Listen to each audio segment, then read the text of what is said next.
The massive hospital ship, Hippocrates, moved through space like a gentle giant, its white hull gleaming against the darkness of the Kepler 442 system. Red crosses painted on its sides caught the light from distant stars, marking it as a place of healing in a galaxy torn apart by war. Captain Lee Minho stood at the bridge's main viewport, his weathered hands clasped behind his back as he watched another rescue transport approach their docking bay. "Another full load coming in, Captain," announced Navigation Officer Kim Ji-hoon from his station. The transport ship was barely holding together, its hull scarred by plasma burns and micrometeor impacts. Through the viewing ports, Minho could see the silhouettes of wounded beings pressed against the glass, some human, some definitely not. The docking clamps engaged with a satisfying thunk that vibrated through the ship's superstructure. Within minutes, the airlocks hissed open and the familiar chaos of a medical emergency began. Stretcher teams rushed forward, their movements practiced and efficient despite the exhaustion that marked every face on the ship. "Sir, we're at 98% capacity," reported Medical Officer Park Soo-min, approaching the captain with a data tablet clutched in her tired hands. Her uniform bore the stains of a 12-hour surgery marathon, but her voice remained steady and professional. "Dr. Kim Tae-hyung is requesting permission to convert Cargo Bay 7 into an additional surgical ward. We're running out of beds fast." Minho studied the readouts on her tablet. Bed occupancy, medical supply levels, crew fatigue indicators, all pushing into the red zone. But the steady stream of wounded kept coming, and the Hippocrates had never turned away a patient. "Permission granted," he decided.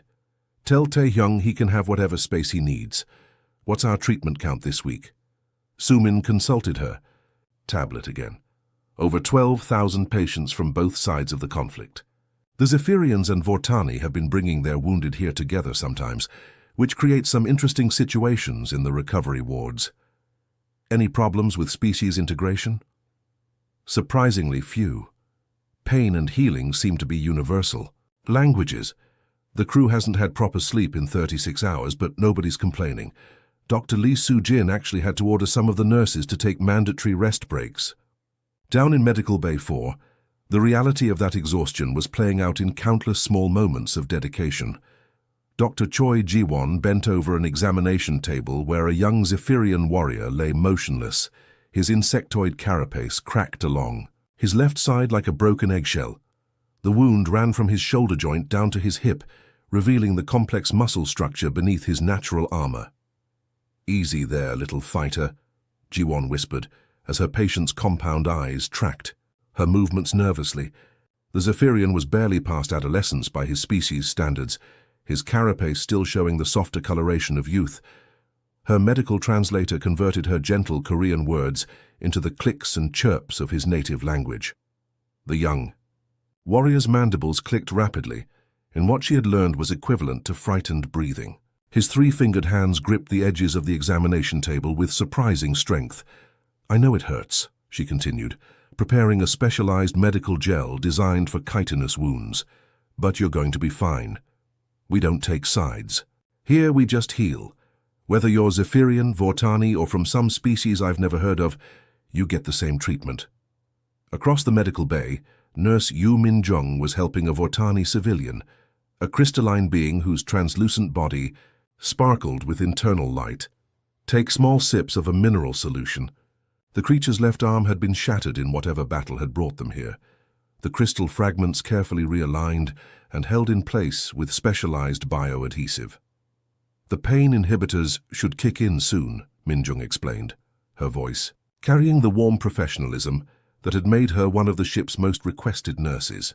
The Vortani's response came as a series of harmonic tones that her translator rendered as gratitude mixed with confusion. "You're welcome," she replied. "Try to rest now. Your body needs time to regrow those crystal matrices." The medical bay hummed with quiet activity. Healing pods lined the walls, their transparent covers revealing patients from a dozen different species. Some floated in specialized atmospheres, others lay on beds designed for non-humanoid anatomy. The air recyclers worked overtime to accommodate the various atmospheric requirements, creating a complex mixture that somehow managed to keep everyone breathing comfortably. Meanwhile, 3 light-years away in the heavily fortified Zephyrian command ship, Death's Edge, War Admiral Scrix studied tactical holographic displays with growing frustration.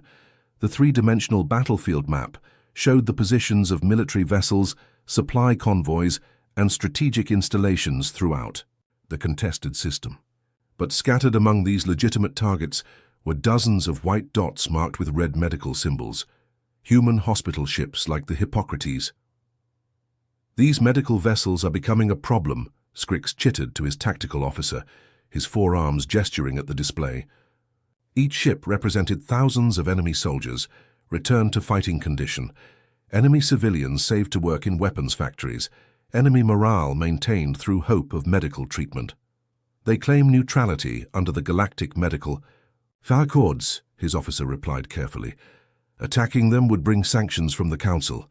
Scrix's compound eyes gleamed with cold calculation. In his mind, mercy was just another word for tactical weakness. The humans had made themselves soft, and softness was something the galaxy's predators could exploit. The first sign of trouble came from the ship's early warning sensors. A soft chime echoed through the bridge of the Hippocrates, followed by the concerned voice of sensor operator Bayuna. "Captain, I'm picking up some strange readings. Energy signatures appearing and disappearing about 50,000 kilometers out." Captain Lee Minho frowned, moving to the sensor station. The display showed empty space, but the energy readings were unmistakable. "Cloaking technology?" "That's what it looks like, sir. The patterns match Zephyrian stealth fighters, but they shouldn't be this close to a medical zone." Before Minho could respond, space around the Hippocrates erupted in deadly light. 12 Zephyrian stealth fighters materialized from nothingness, their angular black hulls bristling with charged weapons. The ambush was perfect, coordinated, and utterly ruthless. "Red alert, all hands to emergency stations," Minho shouted. But even as the klaxons wailed, he knew it was too late. The fighters had positioned themselves at optimal firing angles, surrounding the hospital ship like wolves circling wounded prey. "This is Captain Lee Minho of the Terran Medical Corps vessel, Hippocrates," he transmitted desperately on all frequencies. "This is a protected medical vessel under Article 12 of the Galactic Accords. We have wounded of your own species aboard. Repeat, we are a non-combatant medical facility." The response came from Admiral Scrix himself, his voice cold and mechanical through the translation matrix. "Captain Minho, your species mistakes weakness for virtue. That ends today." The first plasma salvo hit the Hippocrates like a hammer blow from the gods themselves. The hospital ship's modest deflector shields, designed only to protect against space debris and radiation, lasted exactly 4 seconds under concentrated military-grade weapons fire. Brilliant blue energy cascaded across the white hull, scorching the red medical crosses and turning sections of the outer armor into molten slag. The ship shuddered violently, throwing crew members against bulkheads throughout its length. Emergency lighting flickered on as primary power systems overloaded. In the engineering section, Chief Engineer Park Donghae fought desperately to reroute power to critical systems while coolant pipes ruptured around him, filling the air with toxic vapor. In Surgery Room 3, Dr. Jung Hana felt the deck lurch beneath her feet, but didn't pause in her delicate work. Her patient was a young Zephyrian, barely 7 years old by human standards, his compound fracture requiring precise bone realignment to prevent permanent damage. The operating table's stabilization field kept the patient steady even as the ship bucked and rolled. "Keep the anesthetic steady," she ordered Nurse Yu Jihoon, her voice calm despite the screaming alarms and the sparks showering from damaged ceiling panels. "If we lose him now, he'll never walk properly again." Jihoon's hands trembled slightly as he adjusted the gas mixture, but his training held firm. "Anesthetic levels stable, Doctor. His vital signs are still strong." Around them, the surgery room's emergency protocols activated. Blast shutters began descending over the viewports, while magnetic clamps secured all loose equipment. But nothing could stop the sickening sensation of the ship's artificial gravity, fluctuating as power systems failed one by one. The second wave of attacks targeted the ship's propulsion systems. Zephyrian fighters danced through space with deadly grace, their insectoid pilots coordinating their assault, with hive-mind precision. Plasma bolts and particle beams converged on critical junction points, systematically crippling the Hippocrates' ability to maneuver or escape. In Medical Bay 4, Dr. Choi Ji-won made a decision that would define her final moments. As blast. Doors began sealing to contain hull breaches. She saw a cart of wounded patients trapped in the corridor outside. 3 Vortani civilians and 2 human refugees lay helpless on gurneys, their life support systems dependent on portable power cells. That wouldn't last long in a damaged section. "I'm going for them," she told her assistant Dr. Song Min-woo, who was helping other patients into emergency pods. "Ji-won, it's too dangerous. The structure's failing." But she was already moving, her medical training overriding every survival instinct. The corridor beyond Medical Bay 4 had become a nightmare of twisted metal and sparking cables. Emergency foam sprayed from damaged systems, while the ship's automated voice calmly announced hull breaches and evacuation procedures that everyone knew were impossible to follow. Ji-won reached the cart just as another plasma blast tore through the ship's superstructure. The impact sent her stumbling, but she managed to grab the cart's steering mechanism and began pushing it toward the nearest lifeboat station. The wounded Vortani's crystalline body flickered with pain-induced light patterns, while one of the human refugees weakly gripped her hand. "We're going to make it," she promised them, though she could see the structural supports buckling overhead. "Just hold on." The lifeboat bay was chaos. Crew members and ambulatory patients crowded around the escape pods, but there weren't enough for everyone. Following maritime tradition that stretched back to Earth's ancient seas, medical personnel were helping patients into the pods first, ensuring the wounded had the best chance of survival. Dr. Choi Ji-won pushed her cart of patients toward the nearest available pod, but she never made it. The final torpedo impact from Admiral Scrix's flagship struck the ship's central support beam. The massive hospital vessel began breaking apart, its kilometer-long hull snapping like a twig under impossible stresses. Security cameras, their feeds automatically backed up to emergency beacons, captured her final act. As a bulkhead collapsed, Ji-won threw herself over her patients, shielding them with her body. The last image showed her hand still gripping the cart's rail, her medical insignia clearly visible on her torn uniform. The Hippocrates died 17 minutes and 34 seconds after the first shot was fired. Of the 2,000 medical personnel aboard, only 153 made it to functional escape pods. The ship's final transmission was from Captain Min-ho himself, broadcasting on emergency frequencies until the bridge's hull integrity failed. But the horror was just beginning. Across human space, coordinated attacks struck 17 other medical vessels within the same hour. The hospital ship, Florence Nightingale, was destroyed while evacuating civilian refugees from a bombed colony. The research vessel, Louis Pasteur, which had been developing treatments for a plague affecting multiple species, was vaporized along with years of irreplaceable medical research. In the Zephyrian High Command Center, Admiral Scrix watched tactical displays showing the successful completion of what he had designated Operation Clean Sweep. His officers clicked and chittered in approval as each medical vessel's transponder signal went dark. "Excellent work," Scrix announced to his assembled staff. "The enemy's medical advantages have been eliminated. Without their field hospitals, their forces will lose cohesion within weeks." The celebration lasted for hours, with traditional Zephyrian victory songs echoing through the command ship. They had struck a decisive blow against human morale and tactical capability. In their minds, they had won the war with a single, brilliant stroke. 23,000 human healers had died in the void, their only crime being the desire to save lives regardless of species or allegiance. The galaxy watched the attack footage in stunned silence, unable to comprehend how anyone could target medical personnel so deliberately. But in the depths of space, among the wreckage and the drifting bodies, emergency beacons continued transmitting. And somewhere in the darkness between stars, other ships were listening. The silence began at monitoring station Omega 7, a Zephyrian listening post on the edge of their territory. Communications Officer Zedek had been tracking human fleet movements for 3 months, documenting their predictable patrol routes and cargo schedules.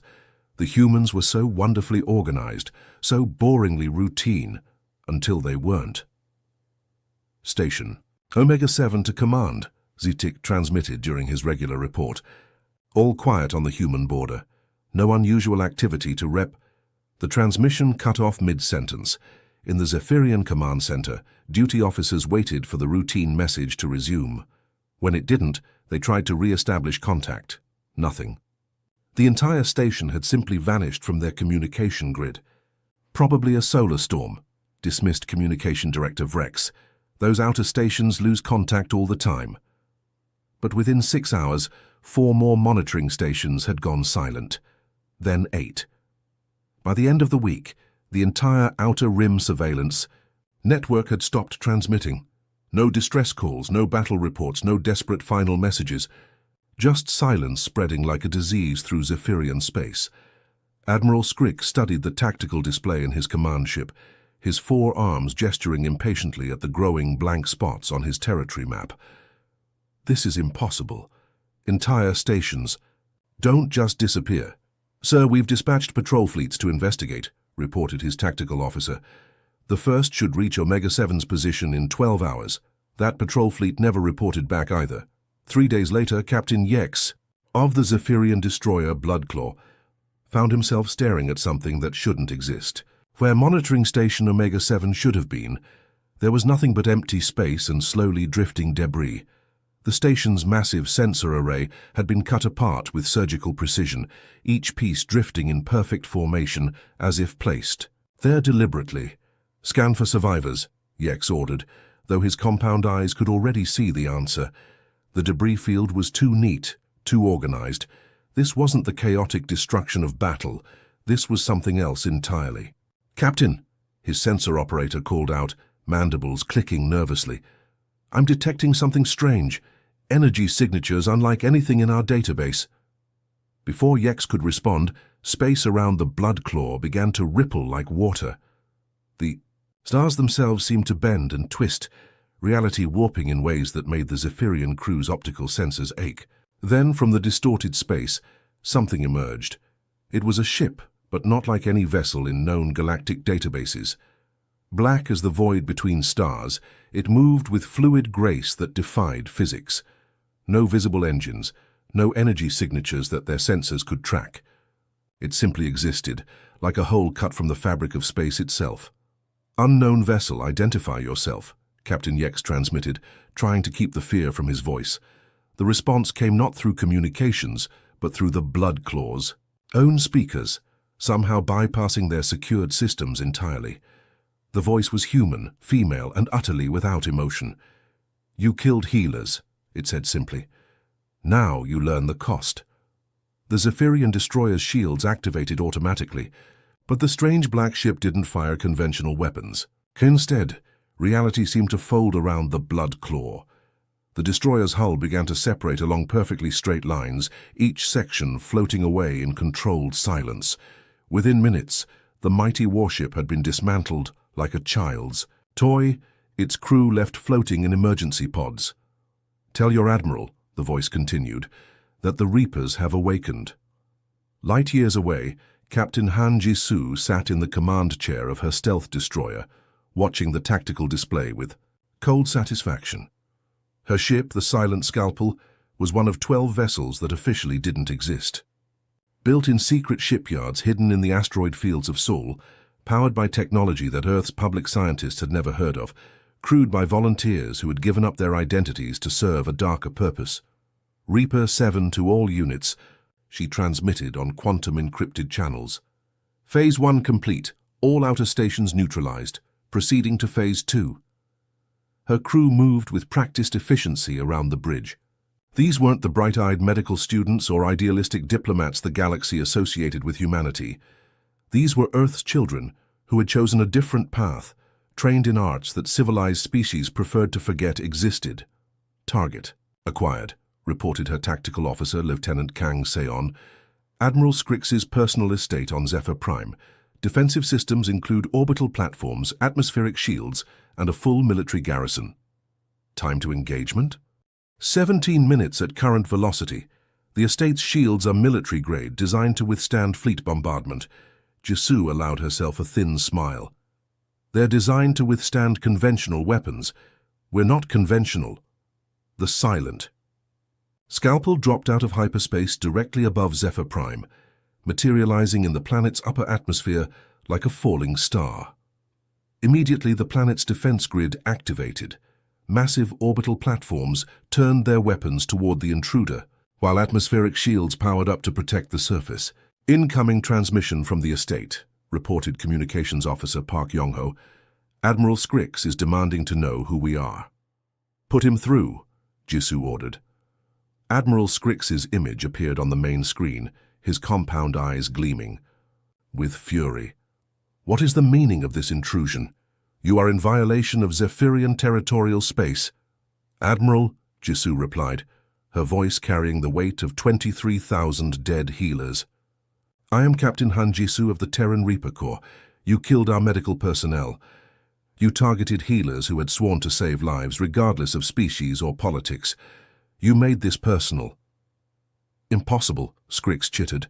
Humans don't have the technology to penetrate our defenses.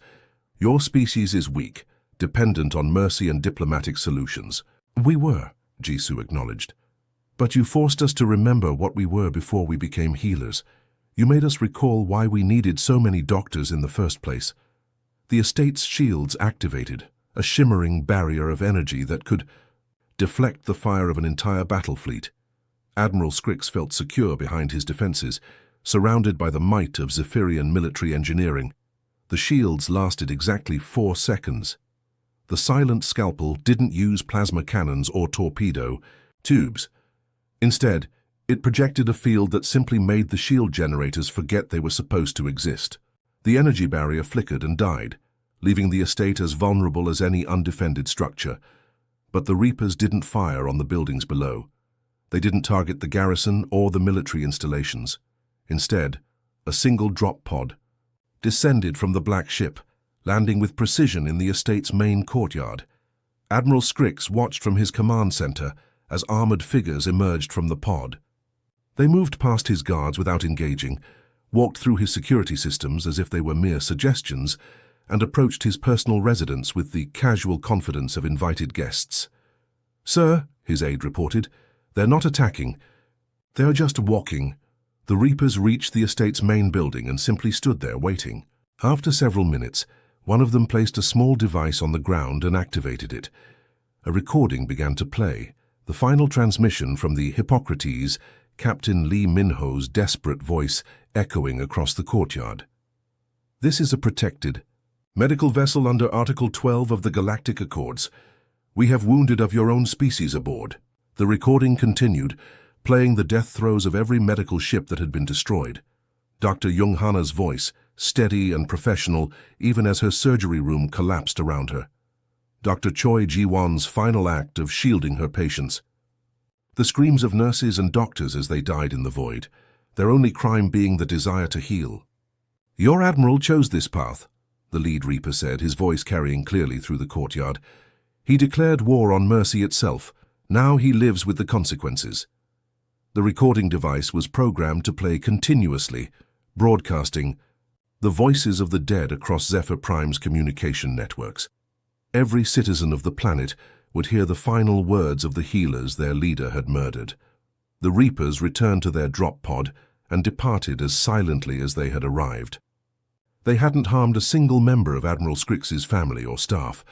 They had simply delivered a message that would echo through Zephyrian space for generations to come. As the Silent Scalpel vanished back into the void, Admiral Scrix found himself alone in his command center, listening to the voices of the dead. The recording would play for 72 hours straight, a countdown to something he couldn't imagine but already feared. In the depths of space, 11 other Reaper ships moved toward their own targets. The galaxy was about to learn why humanity had produced so many healers throughout its history, because they had first learned to harm with such terrible efficiency. The silence began at the edge of Zephyrian space, where monitoring station Omega-7 had faithfully transmitted intelligence reports for over 2 years.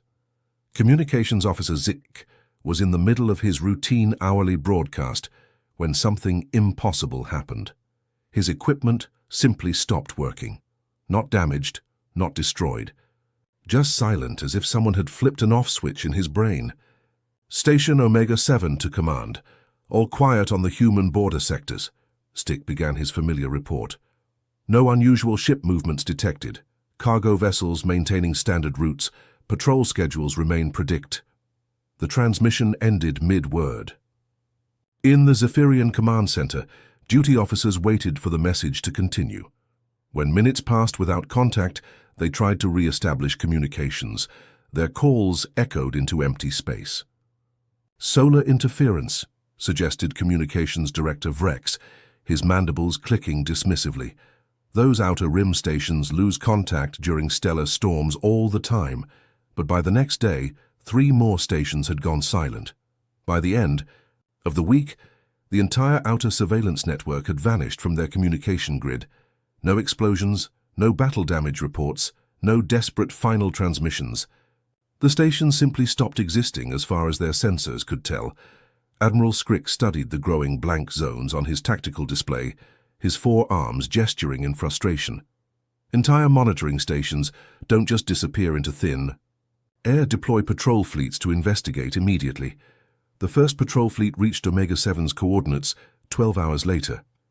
Captain Yex of the destroyer Bloodclaw stared through his viewport at something that defied explanation. Where the massive monitoring station should have been floating, there was only empty space and perfectly arranged debris. The station's components drifted in geometric patterns, each piece precisely placed as if arranged by some cosmic artist. "Begin survivor scans," Yex ordered. Though his compound eyes could already see the truth, this wasn't random destruction from battle or accident. Someone had taken apart a military-grade space station with surgical precision and left the pieces as a message. "Captain," his sensor operator called out, voice trembling, "I'm detecting energy signatures that don't match anything in our databases. They're unlike any known propulsion or weapons technology." Before Yex could respond, space itself began to bend around the Bloodclaw. Stars twisted into impossible spirals, light bent in directions that hurt to observe, and reality warped like heated metal. From this distorted space, something emerged that challenged everything the Zephyrians thought they knew about spacecraft design. The vessel was pure black, darker than the void between galaxies.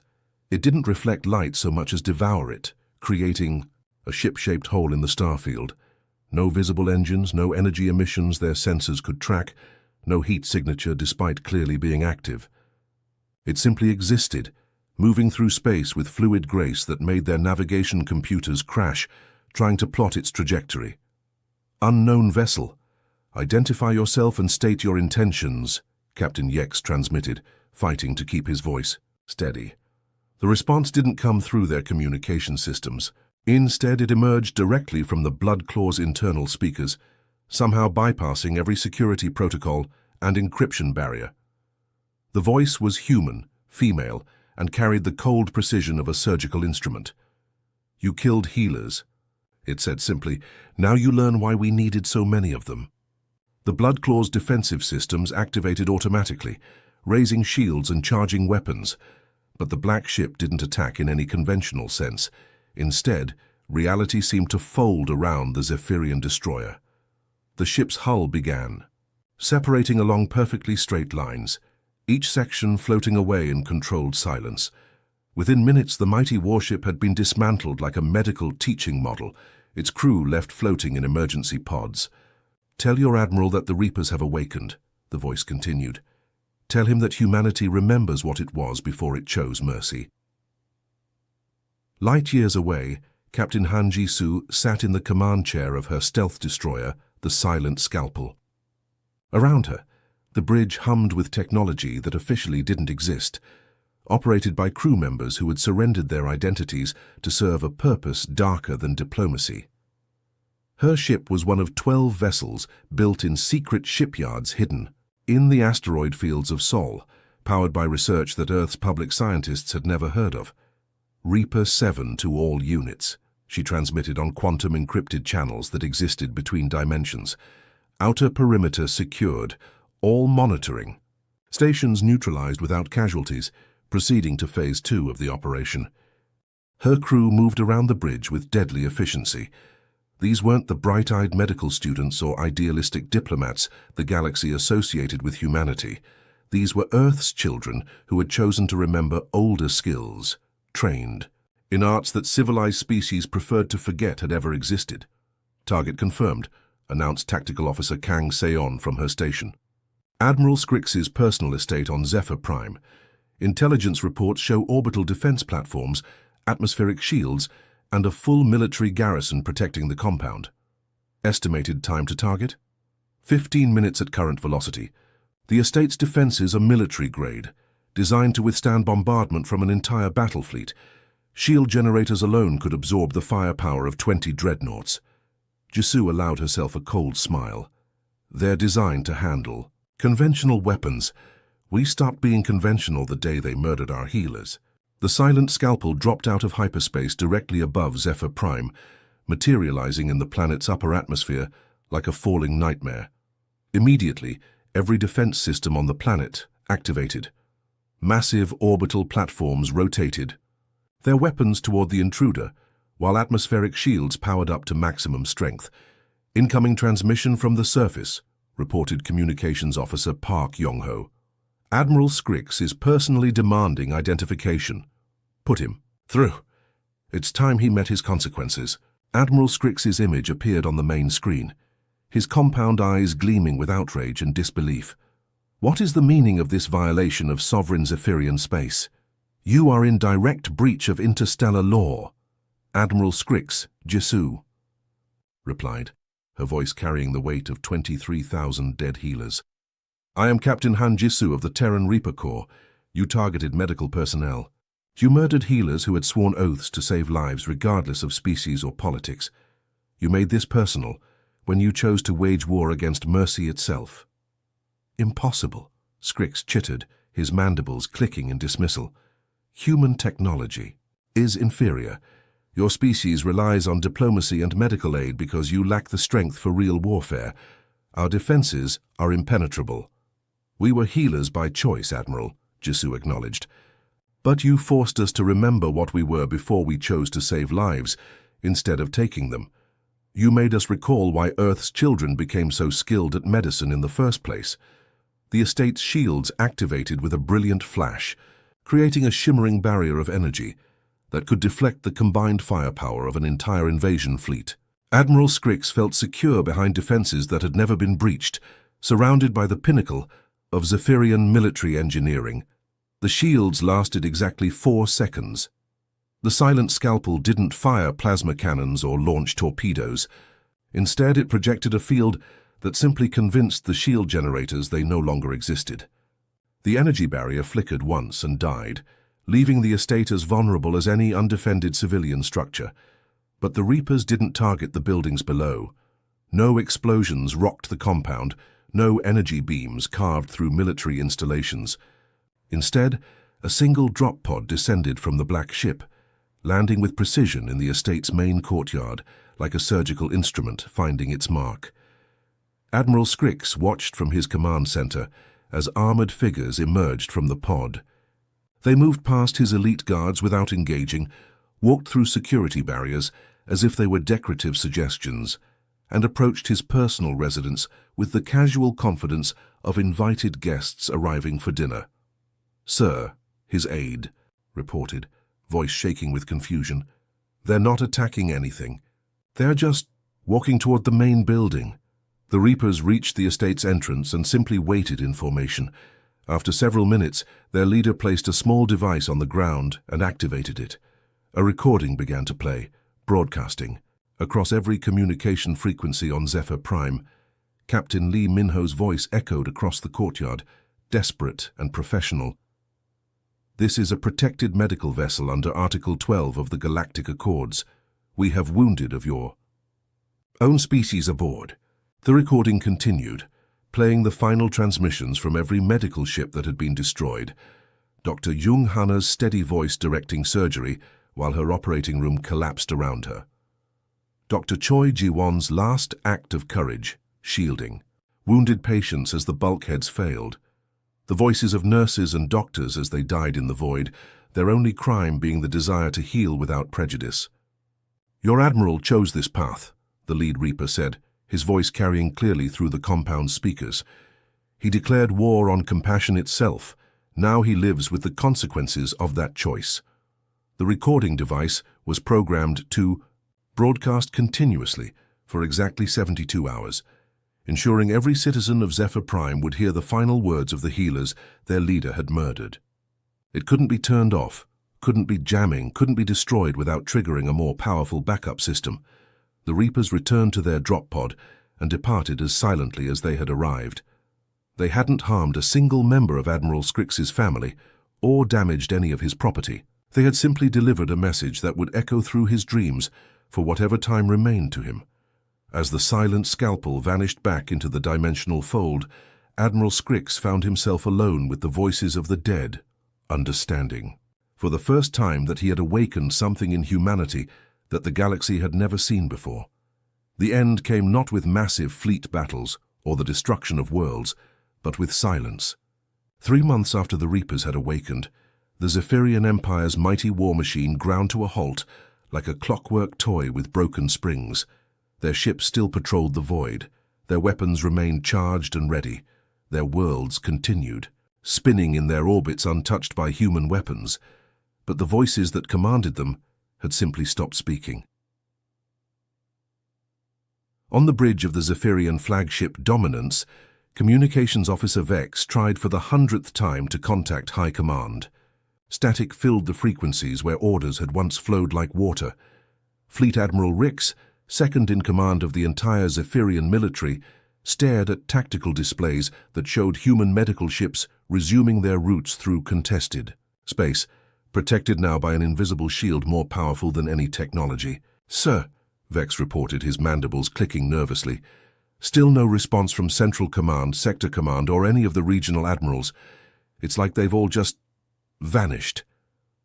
Admiral Rix knew the truth, though he couldn't bring himself to speak it aloud. The Reapers hadn't destroyed the Zephyrian command structure. They had surgically removed it. Every general, every admiral, every strategic planner who had supported Operation Clean Sweep had been visited by shadows that moved between dimensions. Not killed, not tortured, but broken in ways that made death seem merciful. The recording, devices left behind, told the story. 72 hours of Dr. Jung Hanna's final surgery, played on endless repeat until strong minds shattered like glass, the voices of 23,000 dead healers speaking their final words of hope and dedication even as they died in the void. Command officers who had celebrated the destruction of medical ships now sat in padded rooms, their minds lost in an eternal loop of the consequences of their choices. Admiral Scrix himself had been found in his personal bunker on Zephyr Prime, surrounded by the most advanced defensive systems money could buy. The bunker's walls were meters thick, designed to withstand nuclear bombardment. The air recycling systems could keep him alive for years. The communication arrays could coordinate entire star fleets. None of it had protected him from a simple recording device. His personal physician, Dr. Klex, had discovered him sitting motionless in his command chair, compound eyes fixed on a holographic display that showed the final moments of the Hippocrates. The recording had played continuously for exactly 72 hours before shutting off, but by then it was too late. Admiral Scrix's mind had retreated so far inward that he couldn't remember his own name, let alone command a galactic war. The neural pathways associated with decision-making have completely shut down, Dr. Klex reported to the Emergency Council. He responds to basic stimuli, but shows no higher brain function. It's as if the part of him that was capable of command simply decided to stop existing. Similar reports flooded in from across Zephyrian space. The entire military hierarchy had been methodically dismantled without a single shot being fired at their ships or planets. The Reapers had proven that there were fates worse than death, And sometimes the most terrible weapon was simply the truth played at the right volume. The surrender ceremony took place aboard the neutral space station Concordia. Floating in the empty space between human and Zephyrian territories, representatives from hundreds of species gathered to witness what many considered impossible: a complete military capitulation without territorial conquest. Admiral Kang Seonho stood at the podium, his weathered face bearing the weight of choices no civilized being should have to make. Behind him, holographic displays showed the medical ships resuming their work across the galaxy, their white hulls gleaming with renewed purpose. The assembled delegates, crystalline Vortani, gas form, ethereals, cybernetic constructors, and dozens of other species, watched in absolute silence. "Honored representatives," Seonho began, his voice carrying clearly through the station's vast assembly hall. 3 months ago, the Zephyrian Empire chose to wage war against mercy itself. They targeted healers who had sworn oaths to save lives, regardless of species, politics, or personal cost. They murdered 23,000 human medical personnel, whose only weapons were surgical instruments and whose only ammunition was hope. The Admiral paused, his eyes scanning the assembled crowd.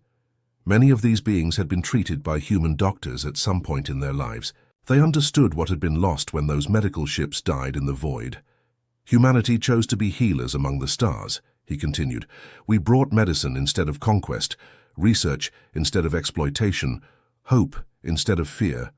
Our children learned to save lives across 100 different biologies, studied alien diseases, not to weaponize them but to cure them, and offered aid to anyone who needed it without asking for payment or political favor." In the Zephyrian delegation section, the few remaining leaders sat with their heads bowed.